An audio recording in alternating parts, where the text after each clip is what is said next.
신약성경 갈라디아서 6장 1절부터 5절까지 한 목소리로 같이 읽겠습니다. 형제들아, 사람이 만일 무슨 범죄한 일이 드러나거든 신령한 너희는 온유한 심령으로 그러한 자를 바로잡고 너 자신을 살펴보아 너도 시험을 받을까 두려워하라. 너희가 짐을 서로 지라. 그리하여 그리스도의 법을 성취하라. 만일 누가 아무것도 되지 못하고 된 줄로 생각하면 스스로 속임이라. 각각 자기의 일을 살피라. 그리하면 자랑할 것이 자기에게는 있어도 남에게는 있지 아니하리니 각각 자기의 짐을 질 것이라. 아멘. 할렐루야. 하나님께서 주시는 은혜와 평강이 우리 성도님들 위해 늘 충만하시기를 주님의 이름으로 축원드립니다. 오늘 갈라디아서를 마무리하려고 합니다. 10번에 걸쳐서요, 갈라디아서를 강의했는데요. 핵심은 무엇이냐? 우리가 은혜로 말미암아 구원받은 것입니다. 예수님의 십자가의 은혜로. 그런데 갈라디아 지역에 유대교인들이 들어와서 복음만으로 안 된다. 할례를 받고 율법을 지켜야 된다라고 율법의 무거운 짐을 지우려고 합니다. 갈라디아 교인들이 어떻게 했을까요? 그 율법의 무거운 짐을 지려고 합니다. 그때 사도 바울이 엄히 경계하면서 예수 그리스도를 믿는 믿음으로 우리가 구원을 받은 것이지 율법을 행함으로 구원을 받은 것이 아니라는 거예요. 아브라함이 믿음으로 말미암아 의롭다함을 여긴과 같이 우리가 예수님의 십자가의 그 은혜를 믿음으로 구원에 이르게 된 줄 믿습니다. 그러니 우리가 신앙생활 할 때 너 그렇게 해서 천국 가겠어 라는 말 자체는 율법주의적인 말입니다. 우리는 하나님의 은혜로 하나님의 자녀들이 된 줄 믿습니다. 그러니 우리가 하는 모든 신앙의 삶들이 의무가 돼서는 안 되고요. 하나님을 향한 사랑의 풍성한 표현이 되어야 될 줄 믿습니다. 예배는 의무가 아닙니다. 하나님 사랑하는 자녀들은 반드시 예배하고 싶어하는 그 마음으로 예배하고 싶어서 견디지 못하는 것이 하나님 사랑 안에 있는 자들이에요. 그러니 우리가 예배 자리에 그 자리를 사모하고 그 자리에서 하나님의 말씀을 사랑하며 말씀을 듣는다라는 것은 내가 하나님의 사랑을 오롯이 받고 있구나라는 증거가 되며 내가 주님을 사랑하는 그런 증거가 되는 줄 믿습니다. 우리가 헌금 생활하는 것도요, 신앙생활하는 모든 선한 일도 하나님 사랑 그 은혜에 감사하여서 할 때 하나님 기뻐 받으시는 줄 믿습니다.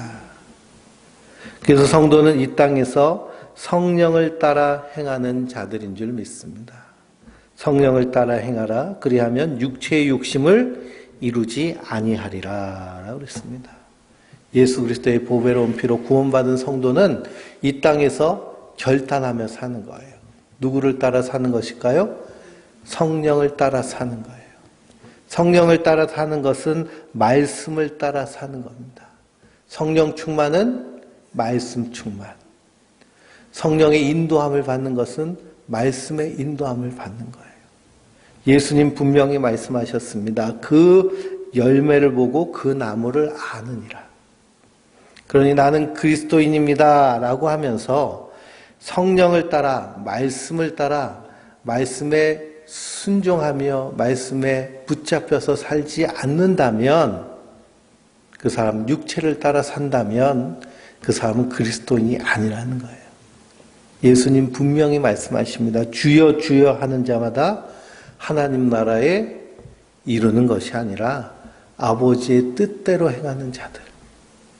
그러니 우리가 그리스도인이 된다는 것은 하나님이 주인이신데 내가 주인 노릇한 죄인이라는 걸 깨닫고 그 죄는 죽어 심판받을 것인데 그리스도가 대신 심판받으심으로 내가 구원받았으므로 주인이 분명한 사람이 그리스도인입니다. 누가 주인이세요? 예수님이 나의 주인이세요. 그러면 주인이 있는 사람은 누구의 말을 들으며 살아요? 주인의 말을 들으며 사는 거죠. 신앙의 성숙이란 그 주인의 말씀을 듣고 주인의 성품을 따라 사는 자들이 성숙한 신앙인입니다.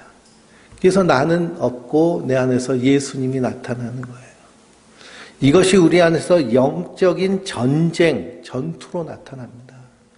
성령을 따라 행하든지 육체의 욕심을 따라 행하든지 그 선택은 누가 하는 거예요? 전적으로 내가 하는 거예요. 이걸 주님이 알아서 해주시겠지 하고 맡기는 것은 직무유기입니다. 하나님은 우리를 꼭두각시로 만드시지 않으셨어요. 그래서 하나님 우리를 사랑하시는데요. 사랑의 최고의 가치가 자유입니다. 그래서 우리에게 자유를 주셨어요. 에덴 동산에서도 자유를 주셨잖아요. 어떤 자유를 주셨어요? 선악과를 따먹을 자유를 주셨습니다. 그러니 그 자유한 사랑 안에는 자유함이 있어요. 그 성도는 그리스도의 은혜 안에서 자유한 자입니다. 그런데 갈라디아서를 보면 이 자유를 가지고 육체의 기회로 삼지 말고 오직 사랑으로 서로 종노릇하라고 그랬거든요. 그리스도 안에 있는 자들은 그 하나님의 풍성한 사랑을 깨달아 아는 자이기 때문에 그것을 육체의 기회로 삼지 않는 거예요. 육체의 욕심을 따라 행하지 아니하고 성령을 따라서 말씀의 종이 되어 사는 자들이 성도들인 줄 믿습니다. 예수님이 하나님 아버지의 그 말씀을 따라 종이 되어 우리를 위해 섬기셨듯이 우리도 그 길을 믿음으로 가는 자들이 성도들인 줄 믿습니다. 그래서 우리 안에 이 영적인 전쟁이 있는데요.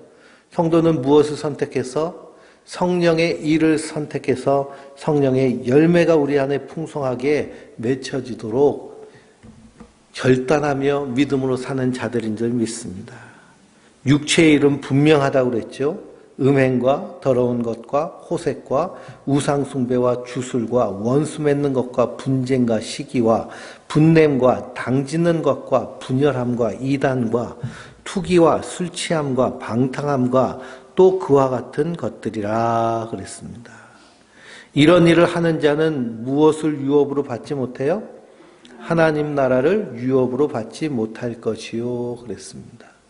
하나님 나라를 유업으로 받을 수 없을 뿐만 아니라 이 땅에서도 하나님 나라를 누리지 못합니다.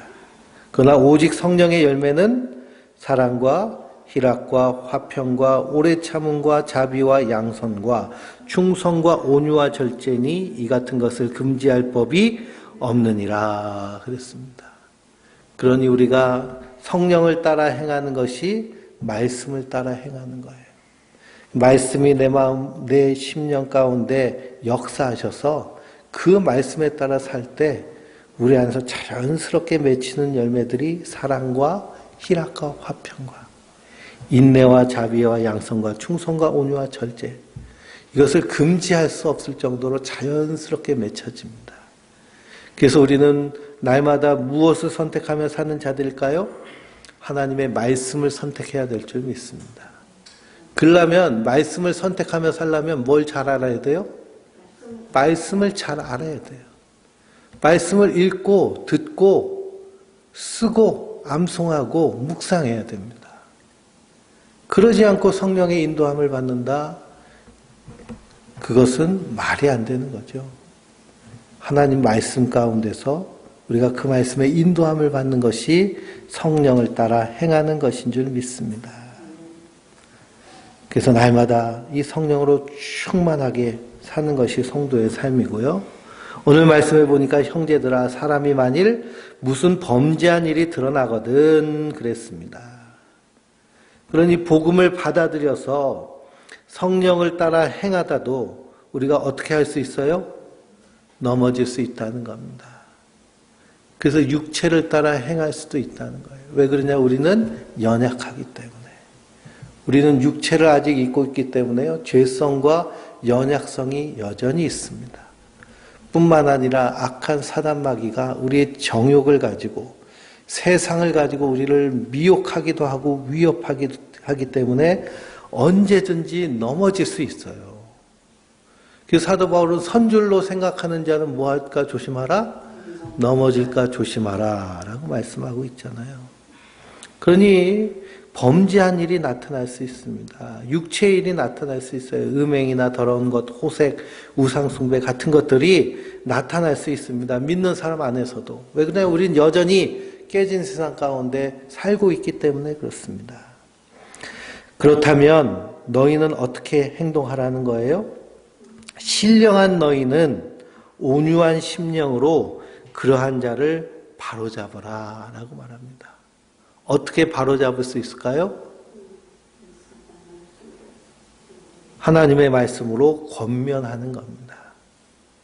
그래서 먼저는 당사자가 가서 권면하는 것이고, 두 번째는 두세 사람이 가가지고 권면하는 것이고, 그 세 번째는 교회 장로와 지도자가 가서 권면하는 것이고, 그 권면을 듣지 아니하면 어떻게 하라는 거예요? 예? 공동체 안에서 내쫓으라고 그럽니다. 고린도전서에 분명히 그렇게 말씀하고 있죠. 근데 권면 자체가 안 되는 것이 한국 현대교회의 그런 비극이죠. 권면을 해도 듣지 않고 권면하려고 하지 않습니다. 듣지 않으니까 그러겠죠. 그래서 권면하기보다는 오히려 소문이 퍼져가지고 그래서 비방이라든지 비난이라든지 안 그러면 뒤에서 뒷얘기들이 서로 퍼져서 서로 상처되는 경우들이 많이 있습니다. 그러니 성도 간에 서로 거치는 것이 있으면, 상대방이 믿음으로 바로 서지 못하는 일이 있으면 우리는 어떻게 해야 돼요? 가서 권면해야 돼요. 꿍시렁거리지 말고 가서 권면해야 됩니다. 빌립보서 2장을 읽어볼까요? 빌립보서 2장.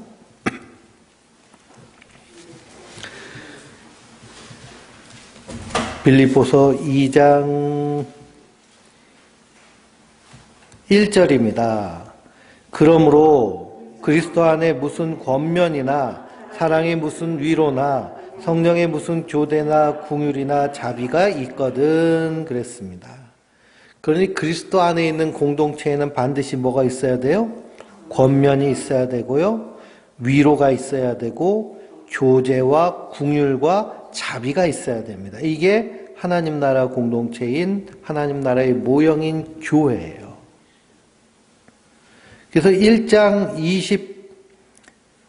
27절을 읽어보면요. 그 위에 오직 너희는 그리스도의 복음에 합당하게 생활하라. 이는 내가 너희에게 가 있으나 떠나 있으나 너희가 한 마음으로 서서 한 뜻으로 복음의 신앙 위에서 협력하는 것과 그랬습니다. 그러니 그것이 바로 권면하고 위로하고 교제하고 긍휼히 여기고 자비를 베푸는 일이에요. 그런 일을 할 때 반드시 또 어떤 사람들이 있을까요? 28절에 무슨 일이든지 대적하는 자들 때문에 두려워하지 말라는 거예요. 그렇게 권면하고 위로하고 긍휼히 여기고 자비하고 사랑을 할 때 대적하는 자들이 있다는 겁니다. 두려워하지 말고 하라는 것이죠. 그러니 우리 신앙 안에서는 반드시 권면을 해야죠. 모른 척해서는 안 됩니다. 그래서 권면하는 당시에는 서로 그것을 인하여서 아픔이 있을지 모르지만요. 그렇게 권면해야 고쳐집니다. 그래서 범죄한 일이 있으면 무턱대놓고 끊어버리려고 하지 말고 사도 바울의 가르침대로 먼저는 당사자가 가서 권면을 하고, 그리고서는 가까운 두세 사람이 가서 권면을 하고, 그리고 그래도 안 들으면 교회와 지도자와 목회자와 장로가 가서 권면을 하고 하면서 공동체를 바로 세워 나가야 될 줄 믿습니다. 그렇게 바로 잡으면서 또 누구를 바라보라고 그래요? 너 자신을 살펴봐라 라는 겁니다. 너 자신을 살펴봐라. 우리가 누구에게 권면하려고 할 때요, 권면받는 사람이 뭐라고 하는 경우가 많아요? 너나 잘하라고 그러잖아요. 너나 잘하라고. 그러니 항상 나 자신을, 사도 바울도 마찬가지로 자기를 쳐서 복종시킨다고 그러잖아요. 자기를 쳐서 복종시키는 모습. 그러니 자기를 살펴보고 너도 시험 받을까 두려워하라 라고 말하고 있습니다. 그러므로 선줄로 생각하는 자는 항상 넘어질까 조심하고, 우리가 복음 위에 든든히 서서 성령을 따라 행해야 될 줄 믿습니다. 그러면서 2절에 뭐라고 해요? 너희가 서로 짐을 서로 지라 그리하여 그리스도의 법을 성취하라 그럽니다. 무엇을 지라고 그래요? 짐을 서로 지라는 겁니다. 거기 각주에 뭐라고 되어 있어요? 또는 무거운 짐을이라고 되어 있습니다. 각주가 없는 성경이 있으세요? 예, 거기 각주에 1번이라고 써 있죠. 거기 무거운 짐을. 네. 성경을 좀 좋은 걸 보셔야 됩니다. 너희가 짐을 지라. 그 짐이 어떤 짐이냐? 무거운 짐이라고 그랬어요. 왜 그러냐? 그 짐은 그리스도의 법을 성취하는 짐이기 때문입니다. 그럼 그리스도의 짐은 뭘까요? 그리스도의 짐. 갈라디아서 5장 14절을 읽어볼까요? 5장 14절. 온 율법은 내 이웃 사랑하기를 내 자신같이 하라 하신 한 말씀에서 이루어졌나니 그랬습니다. 그러니 그리스도의 법은 뭐예요? 이웃을 사랑하는 거예요. 하나님을 사랑하고 이웃을 사랑하는 것. 그래서 데살로니가서를 읽어보면 이 데살로니가 교회가 칭찬받잖아요. 데살로니가 교회 안에 믿음의 역사와 사랑의 수고와 소망의 인내가 있음으로 칭찬받습니다.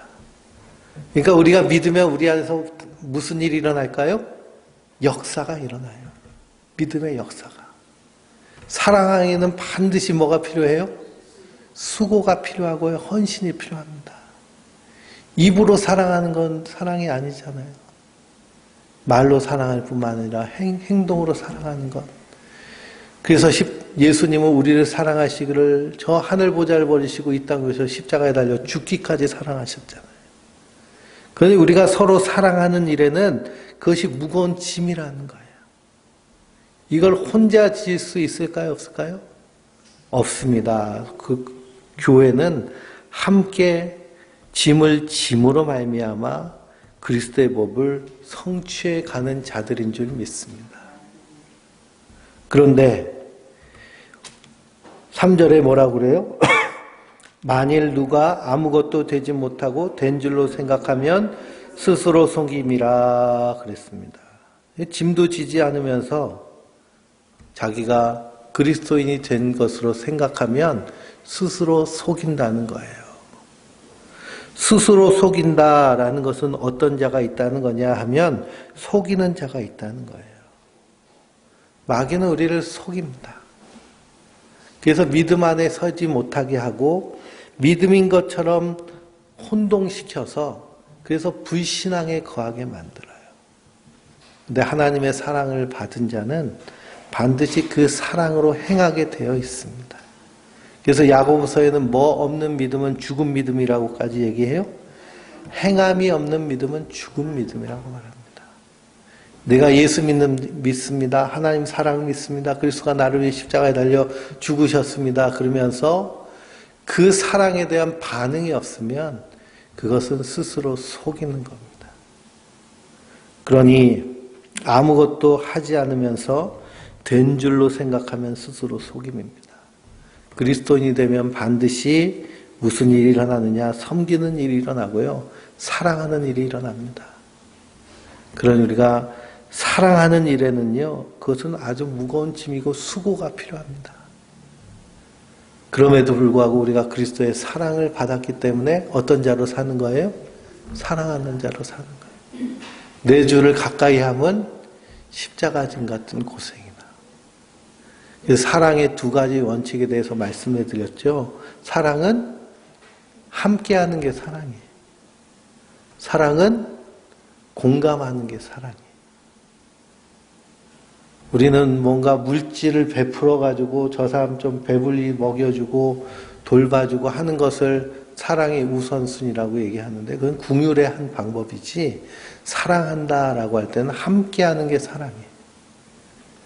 그러니 나는 사랑하지 않아 라고 말하는 사람은요, 물론 산속에 들어가 가지고 나 혼자 산다 찍는 사람들은 사랑하는 사람이 아니겠죠. 근데 나와 누군가 함께 살고 있고 그 사람과 마음을 나누고 있다면 난 지금 뭐 하고 있는 거예요? 사랑하고 있는 거예요. 그 성도는 늘 이 사랑이 풍성한 사람들인 줄 믿습니다. 그래서 서로 만나는 사람이 많아야 되고요. 함께 마음을 나누는 사람들이 많아야 되고 그 안에서 함께 짐을 지는 것이 성도의 삶인 줄 믿습니다. 4절에 뭐라고 그러나요? 각각 자기의 일을 살피라. 그리하면 자랑할 것이 자기에게 있어도 남에게 있지 아니하리니 각각 자기의 짐을 질 것이라 말씀하고 있습니다. 그게 자기를 살피라는 거예요. 자랑할 것이 자기에게 있는데 남에게 있지 아니하리니 이렇게 말하는 것은 우리가 하나님의 은혜 받은 자는 그 은혜에 감사하는 겁니다. 또 그 은혜를 자랑하는 겁니다. 내가 한 게 아니라 누가 하신 거예요? 하나님이 하신 거예요. 그 은혜만을 감사하며 사는 자들이 구원받은 성도입니다. 그런데 타인을 향해서 나는 이렇게 사랑하는데 너 왜 사랑하지 않느냐라고 얘기하지 않는다는 거예요. 받은 은혜가 다 다르기 때문에 상대방을 불쌍히 여기고 궁휼히 여기면서 자기 짐을 지는 자들이 성도들인 줄 믿습니다. 우리 6절을 읽어볼까요? 가르침을 받는 자는 가르침과 모든 좋은 것을 함께하라. 아멘. 가르침을 받는 자는 말씀을 가르치는 자와 모든 좋은 것을 함께하라. 이것은 말씀을 받는 마음가짐과 태도의 문제입니다. 데살로니가 교회가 믿음의 역사, 사랑의 수고, 소망의 인내가 풍성하게 드러난 것은 사도들이 복음을 전할 때 그 말을 사람의 말로 듣지 아니하고 하나님의 말씀으로 들었기 때문입니다.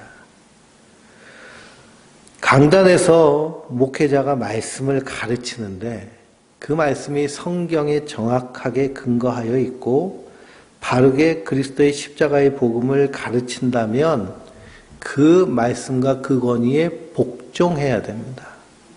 그래서 두렵고 떨림으로 그 구원을 이루어 가야 돼요. 그리고 함께 좋은 것을 나눈다라는 것은 그 권위를 인정한다라는 겁니다. 근데 우리가 살고 있는 시대는 권위가 무너져 버린 시대가 됐잖아요. 그러니 대통령도 아주 쉽게 욕하죠. 전 대통령이 청와대에서 떠나가지고 고향에 돌아와서 거기서 살고 있는데 거기서도 막 욕하면서 데모해서 고소하잖아요. 그렇죠? 권위를 인정하지 않으려고 하는 것이 세상의 모습입니다. 권위를 인정하지 않을 때 권위주의는 잘못된 것이지만 그 권위를 인정하지 않을 때 결국 누구에게 해가 오느냐 하면 자기 자신에게 해가 옵니다. 권위를 인정한다는 것은 존경의 의미가 담겨져 있고요. 존중의 의미가 담겨져 있고 그것을 받아들인다는 의미가 담겨져 있습니다. 근데 권위가 땅에 떨어졌잖아요. 목사의 권위도 땅에 떨어져서 그래서 목사를 뭐 사기꾼 정도 취급하는 것이 이 세상의 모습입니다. 그렇게 하면 결국 누구에게 손해일까요? 말씀을 듣는 사람에게 손해예요. 복음이 들리지 않아요. 하나님의 말씀이 들리지 않아요. 그렇기 때문에 가르치는 사람도 두렵고 떨림으로 말씀 위에서 말씀의 본이 돼야 되고 성도들도 그 말씀의 권위를 인정하며 그 말씀을 받아야 될 줄 믿습니다. 7절 뭐라고 말씀하고 있어요? 스스로 속이지 말라. 하나님은 엎킴 여김을 받지 아니하시나니 사람이 무엇을 심든지 그대로 거두리라 라고 그랬습니다. 스스로 속이지 말라. 스스로 속이지 말라라는 말에는요. 속이는 자가 있다는 겁니다. 누가 속이는 자일까요? 영적으로 보면 사단 마귀가 속이는 자입니다. 그래서 말씀을 가지고 속이기도 하고요. 잘못된 교리를 가지고 속이기도 하고 잘못된 가르침으로 속이기도 합니다. 그래서 갈라디아에서는 율법주의자들이 속이는 자들이고 그리고 현대 한국교회에서는 번영신학, 믿음의 신학. 이 땅에서 성공과 번영, 이것이 하나님의 축복이라고 말하는 그 신학. 신사도 운동, 잘못된 선교 지향을 통해서 교회를 성장시키려고 하는 모든 모습들. 이게 잘못된 신앙의 모습입니다. 그래서 다락방 같은 데서는요, 뭐라고 가르치냐? 나는 하나님의 일을 하고 하나님은 내 일을 하신다. 이렇게 얘기해요. 내가 열심히 주를 위해 일하면 하나님이 나와 함께 하심으로 그래서 내가 하는 일에 복을 주신다고 해요. 그러니 주를 위해 더 헌신하라고 말하는 데가 다락방입니다. 근데 나는 하나님의 일을 할 때 하나님 내 일 하시나요? 하나님은 하나님의 일을 하시는 거예요. 나를 통해도 하시고요. 내가 안 하면 누굴 통해서 하세요? 저 돌들로도 하나님 일 하시는 분이 하나님이세요. 하나님의 일은요, 구원하시는 일이 하나님의 일입니다. 그래서 구원하시고 심판하실 것이 하나님이 일하시는 일이에요. 스스로 속이지 말라는 겁니다. 하나님은 업신여김을 받는 분이 아니세요. 속지 않으세요. 사람이 무엇으로 심든지 그대로 거두는 겁니다. 그래서 8절에 뭐라고 하나요? 자기의 육체를 위하여 심는 자는 육체로부터 썩어질 것을 거두고 성령을 위하여 심는 자는 성령으로부터 영생을 거두리라 그랬습니다. 그러니 육체를 위해서 심으면 육체가 나오는 것이지 성령을 위해서 심으면 성령으로부터 영생을 거둡니다. 근데 나는 하나님의 일을 하면 하나님은 나를 위해 일하신다라는 이런 논리는 내가 성령을 위해 일하면 뭘 거둔다는 얘기예요? 육체의 일을 거둔다는 얘기가 돼버리잖아요. 그렇죠? 내가 성령을 위해 일하면 영생을 거둬야 되는데 내가 하나님을 위해 일하면 그러면 하나님의 그런 영적인 하늘의 상급을 얻는 것인데 이 땅의 것을 바꿔버리는 거예요. 그게 번영과 성공을 얘기하는 겁니다. 우리 성도는 이 땅에 살면서 육체를 위해서도 심어야 돼요. 왜 그럴까요? 우리는 이 땅에 속해 있잖아요. 육에 속해 있잖아요. 그러니까 열심히 일하고요. 또 노후 준비도 열심히 해야 됩니다. 하나님이 책임져 주실 수도 있겠지만 그래도 우리도 책임을 져야죠. 그렇죠? 그래서 뭐 믿음 좋다고 그래가지고 다 하나님께 맡긴다고 목사님들이 은퇴 준비 제대로 안 하시고 은퇴할 때 되니까 걱정돼가지고 뭐 해요? 교회 팔아먹잖아요. 1년 재정, 2년 재정 해가지고 이거 몇 억씩 받고선 후임자한테 은퇴비 받고 교회 팔아먹는 것 짓합니다. 왜 그럴까요? 자기 노후를 위해서 준비를 해야죠. 열심히. 세상 사람들도 다 그렇게 준비를 하는데 또 육체를 위해서 썩어질 것을 거두고 성령을 위해서 심는 자는 성령으로부터 뭘 거둬요? 영생을 거둬요. 그러니 성령을 위하여 심는 게 뭘 심는 걸까요? 예수님을 전하는 게 성령을 위해 심는 거예요. 예수님을 전하는 것, 복음을 전하는 것이 성령을 위해 심는 겁니다. 복음 전하면 그러면 그 복음을 들은 자들이 하나님께도 돌아와서 영생에 이르게 되잖아요. 이것이 성령으로 심는 일입니다. 근데 우리가 성령으로 심을 때 9절 말씀에 뭐라고 그래요? 우리가 선을 행하되 낙심하지 말시니 포기하지 아니하면 때가 이름에 거두리라 그랬습니다.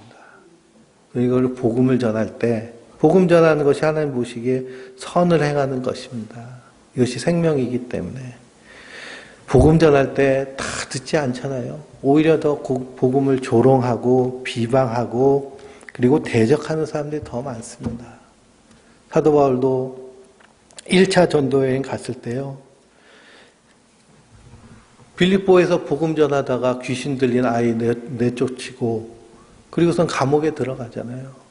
박해받고 매맞습니다. 데살로니가에서 복음 전할 때도요. 괴악한 사람들, 유대인들이 미워해가지고 시기해서 쫓아다니면서 박해를 했습니다. 그런데 낙심하지 말라는 거예요. 포기하지 않으면 때가 이름에 거두리라. 우리가 복음을 전하는 것도 마찬가지입니다. 성도는 이 땅에서 육체를 위해서 열심히 심는 자들이에요. 그래서 노후 준비도 하고 열심히 자기 일에 최선을 다해야 됩니다. 뿐만 아니라 무엇을 위해서도 성령을 위해서도 복음을 전하는 자예요. 그럴 때 하나님께서 합력하여 선을 이루게 하여 주시는 줄 믿습니다. 복음을 위해 일할 때, 성령을 위해 일할 때 하나님은 우리의 그 삶 가운데 하나님의 섭리적으로 인도하시는 모든 것이 합력하여 선을 이루게 하시고 때를 따라 돕는 은혜를 허락하여 주시는 줄 믿습니다. 10절을 읽어볼까요? 그러므로 우리는 기회 있는 대로 모든 이에게 착한 일을 하되 더욱 믿음의 가정들에게 행할지니라 그랬습니다. 모든 이에게 착한 일을 하는 거예요. 선한 일을. 최고의 선한 일은 복음을 전하는 것이고요. 그리고 우리가 서로 사랑하는 것이 가장 선을 행하는 것입니다. 그래서 우리가 이웃을 사랑하고 형제를 사랑할 때 4가지의 그 사랑의 규칙이 있어요. 첫 번째는 진실한 사랑을 해야 됩니다. 다른 의도를 가지고 사랑하는 것이 아니라 하나님의 사랑으로 진실하게 하는 거예요. 두 번째는 구체적으로 사랑해야 됩니다. 저 사람에게 정말 필요한 것이 무엇인지 세심하게 살펴서 사랑하는 것이 필요합니다. 그리고 세 번째는 중심 있는 사랑을 해야 돼요. 그래서 중심 있는 사랑이란 예수님의 사랑에 근거해서 하는 겁니다. 우리가 서로 사랑하다 보면 내가 열심히 사랑했는데 상대방의 반응이 안 좋을 때가 있잖아요. 내가 원하는 반응이 안 나와요. 그러면은 스스로 실족하거나 안 그러면 상처받기도 하는데 그것은 뭐냐? 상대방을 보면서 사랑하기 때문에 그래요. 근데 누굴 보며 사랑하는 자들일까요? 성도는 예수님을 바라보며 사랑하는 자들인 줄 믿습니다. 그렇게 풍성한 사랑을 이루는 자들이 성도들입니다. 11절부터 끝까지는 사도 바울이 갈라디아서를 마치면서 갈라디아에 있는 성도들에게 다시 한번 권면하는 말씀인데요. 11절 읽어볼까요? 내 손으로 너희에게 이렇게 큰 글자로 쓴 것을 보라 그랬습니다. 사도 바울이 서신서를 쓸 때 자기가 쓰기도 하지만요. 노년에는 몸이 좋지 않아서 대피를 하게 합니다. 제자들이 대피를 하고 맨 마지막에 자기가 서명을 해서 그래서 편지를 보내요. 그러니 갈라디아서는 사도 바울의 제자가 그 사도 바울의 가르침을 받아 적고 거기다가 서명을 큰 글씨로 한 겁니다. 그러니 내 손으로 너희에게 이렇게 큰 글자로 쓴 것을 보라. 그래서 뭐라 그래요? 12절에 무릇 육체의 모양을 내려는 자들이 억지로 너희에게 할례를 받게 함은 그들이 그리스도의 십자가로 말미암아 박해를 면하려 할 뿐이라. 할례를 받는 그들이라도 스스로 율법을 지키지 아니하고 너희에게 할례를 받게 하려는 것은 그들이 너희의 육체로 자랑하려 함이라 그랬습니다. 그러니 육체의 모양을 내려는 것이 할례거든요.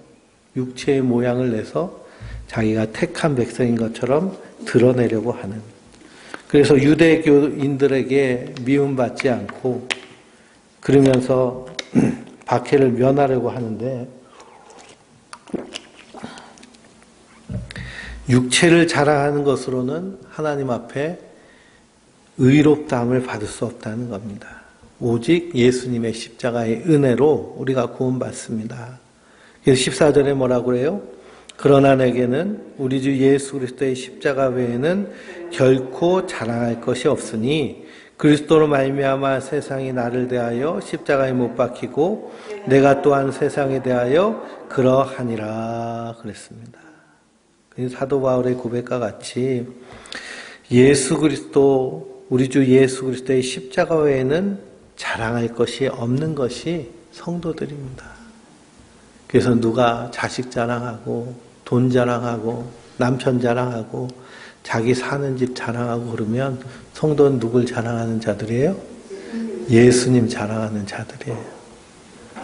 근데 구원받았다고 하는 사람들이 모인 자리에서도 자기 가지고 있는 소유, 자기의 육체의 것들을 자랑한다고 하면 그 모임은 잘못된 모임입니다.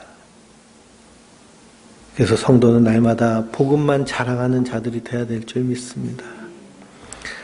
15절에 할례나 무할례나 아무것도 아니로되 오직 새로 지으심을 받은 것만이 중요하느니라. 거듭나는 게 중요하다는 거예요. 할례고 무할례고 그게 중요한 게 아니라 내가 정말 예수 믿고 구원받았는가. 그 예수님의 피 묻은 십자가 아래서 내가 회개하고 죄사함을 받고 하나님의 백성이 되었는가. 이것이 중요하다는 겁니다. 16절에 무릇 이 규례를 행하는 자에게와 하나님이 이스라엘의 평강과 긍휼이 있을지어다 그랬습니다. 이 규례라는 것은 카논이라고 되어 있는데 카논은 척도입니다. 척도. 그러니 믿음 있는 자의 척도는 무엇일까요? 믿음 있는 사람의 척도는 14절 말씀에 우리 주 예수 그리스도의 십자가 외에는 결코 자랑할 것이 없는 것이 믿음 있는 사람의 척도예요. 예수님만 항상 중심이 되니 예수님의 말씀, 예수님의 가르침, 말씀을 따라 사는, 성령을 따라 사는 거기에만 관심이 있어요. 그러면서 어떻게 복음을 증거할까? 어떻게 하면 이 땅에서 하나님 나라를 사는 것을 세상 사람들에게 드러낼까? 나의 일을 통해서, 만나는 사람을 통해서, 관계를 통해서 이것을 풍성히 나타내는 자들이 성도들인 줄 믿습니다. 그래서 성도는 분명한 이 척도 아래 서 있는 자들이에요. 율법의 잣대가 아니라 복음의 척도 위에 서 있습니다. 17절에 뭐라고 얘기하나요? 이후로는 누구든지 나를 괴롭게 하지 말라. 내가 내 몸에 예수의 흔적을 지니고 있노라 라고 말합니다. 사도 바울이 왜 괴롭게 되었을까요? 갈라디아서 1장 6절에서 10절을 보실까요? 갈라디아서 1장 6절에서 10절입니다. 그리스도의 은혜로 너희를 부르신 이를 이같이 속히 떠나 다른 복음을 따르는 것을 내가 이상하게 여기노라. 다른 복음 없나니 다만 어떤 사람들이 너희를 교란하여 그리스도의 복음을 변하게 하려 함이라. 그러나 우리가 혹은 하늘로부터 온 천사라도 우리가 너희에게 전한 복음 외에 다른 복음을 전하면 저주를 받을지어다. 우리가 전에 말하였거니와 내가 지금 다시 말하노니 만일 누구든지 너희가 받은 것 외에 다른 복음을 전하면 저주를 받을지어다. 이제 내가 사람을 좋게 하랴 하나님께 좋게 하랴 사람에게 기쁨을 구하랴 내가 지금까지 사람들의 기쁨을 구하였다면 그리스도의 종이 아니니라 그랬습니다. 그러니 왜 사도 바울이 괴로워해요? 다른 복음, 율법주의가 교회 안에 들어왔기 때문입니다. 근데 다른 복음은 있어요? 없어요? 없어요. 예수 그리스도의 십자가의 피 묻은 복음밖에는 다른 복음이 없습니다. 흔히 이렇게 말하는 분들이 있어요. 우리 목사님 설교는 참 좋은데 설교하면서 이 땅에서 어떻게 살지 꼭 집어서 얘기해 준다는 거예요. 꼭 이렇게 살아라. 근데 이게 뭐예요, 사실은? 이게 율법이에요. 그렇게 살게 하면 참 편하잖아요. 시키는 대로만 하면. 근데 성도는요, 시키는 대로 사는 자들이 아니에요. 말씀 안에서, 사랑과 공의 안에서, 나의 삶의 자리에서 정말 피 흘리게 죄와 싸우면서 머리 터지게 생각하면서 하나님 기쁘시게 하는 삶, 말씀이 원하는 삶, 생각하며 사는 거지. 목사가 이렇게 살고, 이렇게 살고, 이렇게 살고. 그래서 한국교회 신앙의 기준이 뭐가 돼버렸어요? 예수 믿는 믿음이 아니라 주의성수와 11조가 되어버렸잖아요. 주의성수하고 11조 하면 예수님 잘 믿는 걸까요? 세상에서는 그냥 세상 사람과 다를 것이 하나도 없고 예수님의 형상, 성품 하나도 안 나타나면서 주일 성수와 11조만 하면 그게 구원받은 성도일까요? 그러니 우리가 정신을 바짝 차리고 신앙생활은요, 하나님과 나와의 관계에서 정말 영적인 전쟁과 같은 겁니다. 사도 바울이 그리스도 안에서 자유함을 우리에게 주시려고 그리스도께서 십자가에 못 박혀 죽였는데, 십자가가 밝히 너희에게 보이는데 누가 너희를 꾀더냐라고 갈라디아서 3장에 탄식하잖아요. 우리는 예수 그리스도의 십자가 외에는 자랑할 것이 없고요. 그거 외에는 구원의 방법이 없습니다. 십자가로 말미암아 구원받았기 때문에 우리는 율법에서도 자유한 자예요. 그런데 다시 그 종의 멍에를 매려고 하느냐라는 겁니다. 그 종의 멍에를 왜 매려고 하느냐. 율법은 초등교사와 같지 않냐. 그래서 4장에서 누구를 내쫓으라고 그래요? 4장의 30절을 보면은요, 여종과 그 아들을 내쫓으라는 거예요. 여종과 그 아들을 내쫓으라. 여종과 그 아들이 뭐예요? 율법주의예요, 율법주의. 그리스도 안에서 우리는 자유한 자입니다. 신앙생활을 하는 것도요, 자유함을 하는 거예요. 그렇지만 그 하나님의 풍성한 사랑을 누리면서 이 자유함을 육체의 기회로 삼지 아니하고 하나님을 사랑하는 그런 예수님의 형상 따라 종의 모습으로 섬기는 사랑하는 자로 서는 것이 성도들인 줄 믿습니다. 그래서 내 몸에는 무슨 흔적이 있다고 얘기해요? 예수의 흔적이 있습니다. 예수의 흔적이. 그 예수의 흔적이 있다는 것은 우리가 복음 안에서 자유할 뿐만 아니라 성령을 따라, 말씀을 따라 그 열매를 맺으며 사는 자들인 줄 믿습니다. 육체의 욕심을 따라 사는 것이 아니라 성령의 욕심을 따라 사는 것. 그것이 성도의 삶인 줄 믿습니다. 그래서 형제들아, 우리 주 예수 그리스도의 은혜가 너희 심령에 있을지어다 하며 말씀을 마칩니다. 우리 안에 있는 율법주의적인 모습, 그리고 율법의 잘못된 가르침에서 우리가 각성하여서 그리스도 안에서 자유한 자로 성령의 인도함을 받고 이 땅에서 하나님 나라를 누리며 그 하나님 나라를 살아내는 하나님의 백성들 되시길 주님의 이름으로 축원드립니다.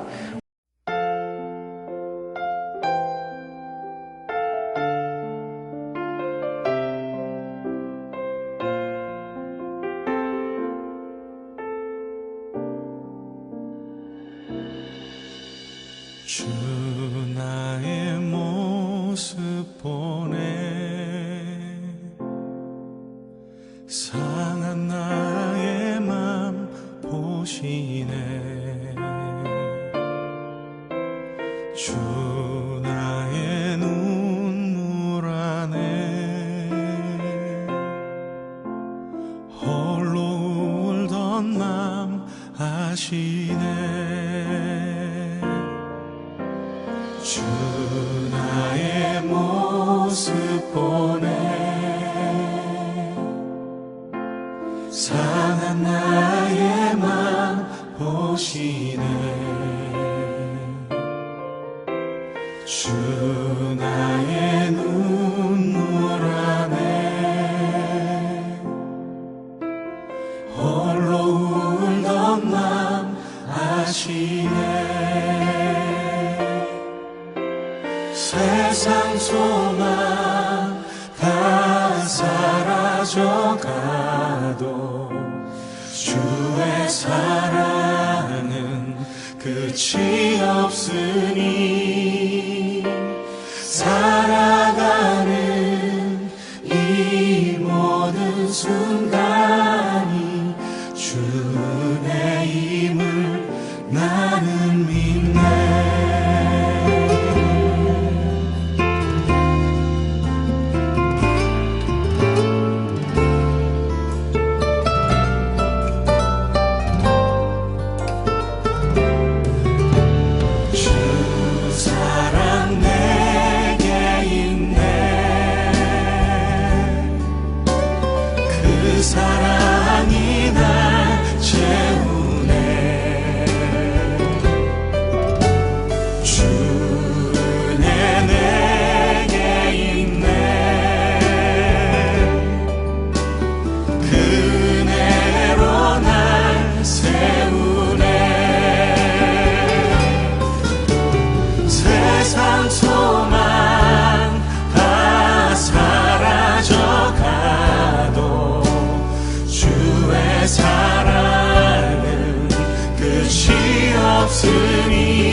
소망 다 사라져가도 주의 사랑은 끝이 없으니 살아가는 이 모든 순간이 주